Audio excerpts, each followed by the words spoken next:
Good day, sir. This is my narrative report about Bacolod Chicken Inasal. Bacolod Chicken Inasal is one of the most iconic dishes in the city of Bacolod, and for good reason. This mouth-watering grilled chicken dish has captured the hearts and taste buds of local and visitors alike, and has become an essential part of the city's culinary landscape.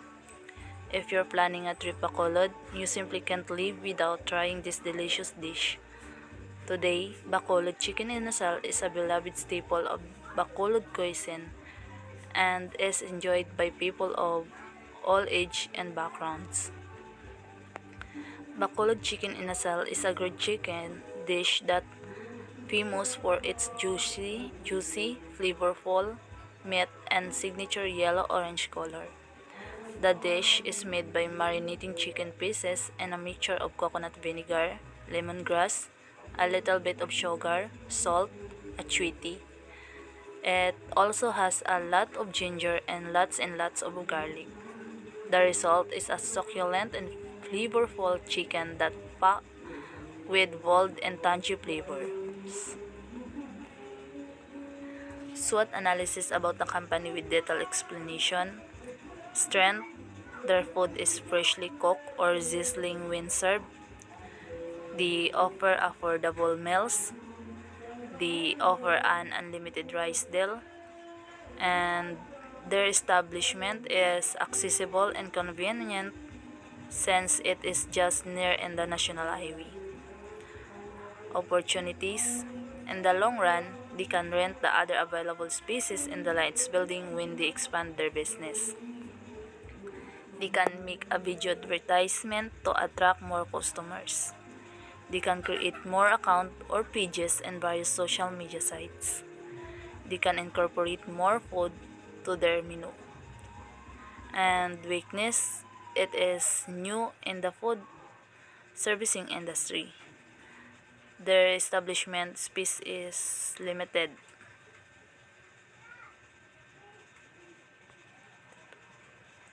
Threats: other food servicing businesses such as Andox, Jonathan's Lechon Manok, abstinence during the Lent, price changes in chicken.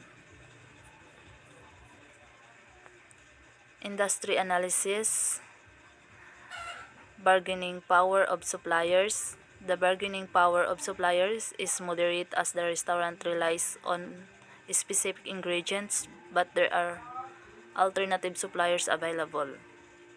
Bargaining power of buyers. The bargaining power of buyers is high due to the presence of numerous dining options and the availability of substitute cuisines.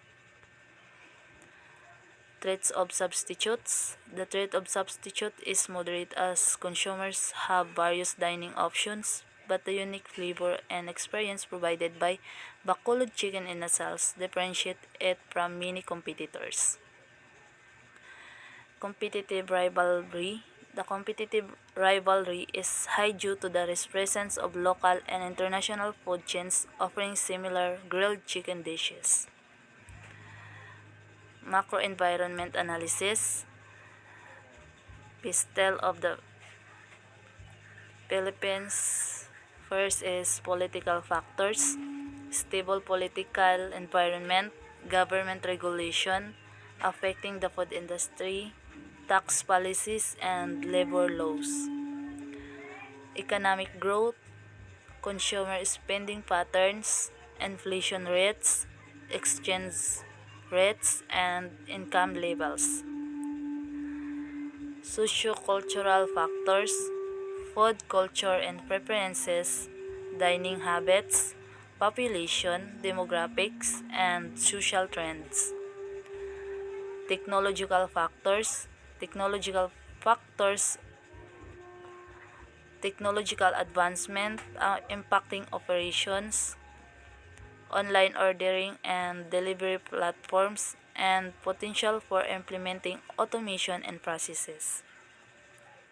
Legal factors, food safety regulations, licensing and permits, intellectual property, protection, and labor laws. Environmental factors, sustainability initiatives, waste management policies, availability of locally sourced ingredients.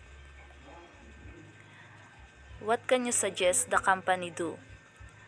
Invest in customer loyalty programs and personalized marketing initiatives to retain existing customers and attract new ones.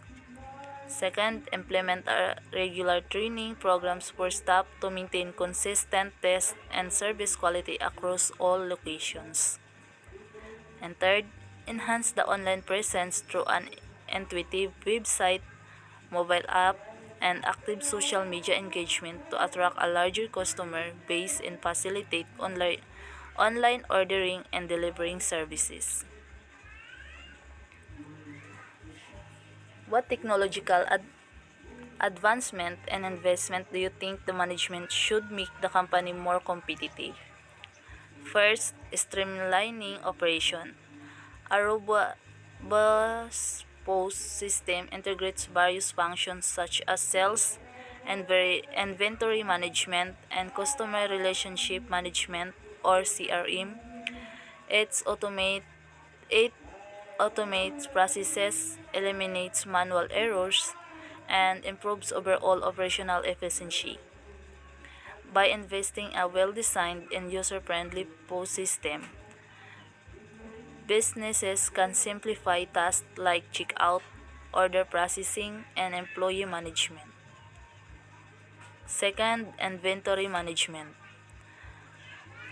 An advanced POS system enables real-time tracking of inventory levels, helping businesses optimize stock management. It can automatically update inventory quantities as sales are made, generate alerts for low stock items, and provide insights into popular products. This facilitates effective inventory planning, reduce stock outs, and minimize carrying costs. And third, sales data analysis.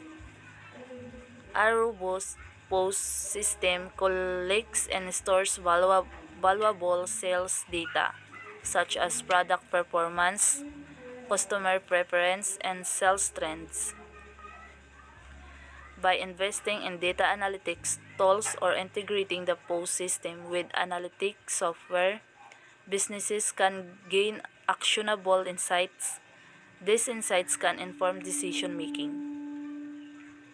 Integration with e-commerce and integration with e-commerce. Investing in a POS system that integrates with e-commerce platforms can enable businesses to synchronize their online and offline sales channels. This integration streamlines inventory management, order processing, and customer data across both channels, providing a seamless shopping experience for customers and improving operational efficiency. And last is data security and compliance. A robust POS system should prioritize data security and compliance with relevant regulations such as the Payment Card Industry Data Security Standard, PCI DSS. And that's all po. Thank you.